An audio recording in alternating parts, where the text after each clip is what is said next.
Now, your Big 2 Weather Authority forecast with Chief Meteorologist Chase Menendez. He warns you first.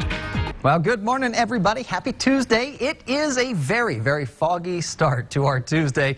Odessa Midland visibility up to 3 miles right now. It was below 1 mile prior to this, but now Seminole, Hobbs are the only places here on this chart that are picking up visibility less than 1 mile. So be careful out there, but it also means that in between some of these markers, we could be dealing with some of that very thick, very patchy fog. So do your best, drive a little bit slower this morning, and also don't turn on your high beams if you do encounter some fog, because that actually works to reduce your visibility in those driving situations.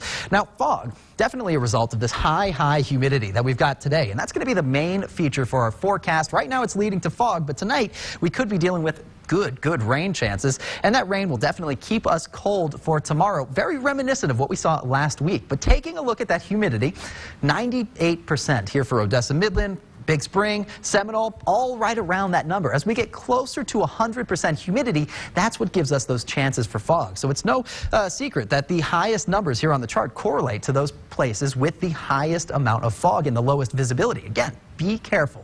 Now, that humidity also has effects on our temperatures. 54 degrees now for Odessa Midland, Big Spring, and Pecos, 58 in Guadalupe Pass. Notice how consistent these temperatures are. Because of how much water vapor is in the air, that's going to keep our temperatures very consistent through the afternoon, too. It's not going to help us warm up too much. In fact, it'll keep our temperatures a little bit below average, almost 15 degrees, by the way. 76 is the normal for this time of year, but 61 is what we'll reach by this afternoon. Not likely to see too much in the way of sunshine, but the source of all that moisture is actually a hurricane. Hurricane Willa making its way ashore there in Mexico, tracking very far to our south here in West Texas. So we're not going to feel the effects of that hurricane, but we are going to get pummeled with a ton of moisture coming in from that storm system here in West Texas. That's why our humidity is so high right now. That's why our cloud cover is so thick right now also. And going on into the evening time, that'll give us a chance to see some rain developing. But right now, we've got that dense fog advisory expiring Tuesday at 11 a.m. So we've got a good couple hours on that before it begins to expire. I do anticipate that fog lasting through most of the morning. Now, as we go on through the day, well, we're going to stay pretty cloudy, pretty foggy through the morning time. But once we reach the evening, we'll start to see a little bit of rain developing there south of I-10, looking very rainy. Overnight tonight, we'll start to see that rain increasing in parts of the Trans-Pecos, some of the higher elevations out to the west. By around 11 p.m., things looking very rainy everywhere except, for the most part, the basin.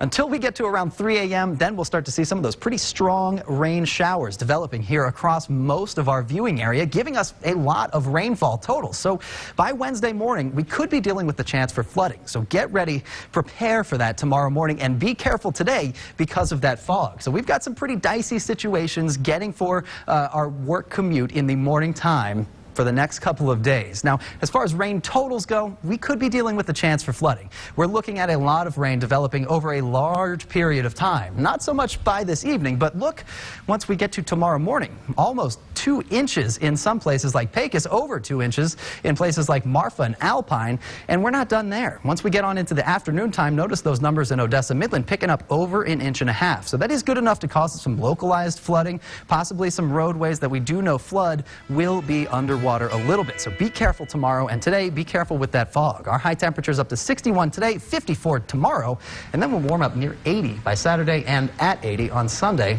Thanks to that sun coming out. So I like it. Foggy, rainy day today. Get ready for that sun this weekend. I'm good with all of that. Yeah. Okay. Yeah. So we have a little fall, a dash of winter. Right. Back to fall, spring. There you go. Right. Okay, that sounds about right. A little sprinkle. Just a little dash of everything. Sprinkle of spring. Sprinkle of spring. As long as there's no summer in the forecast. That's we're true. Right. I'm good. No more 90-degree temperatures. I was going to say, if it jumps up to 90 next week, I'm going to be so angry. I think we're in the clear. Thank you, Chase.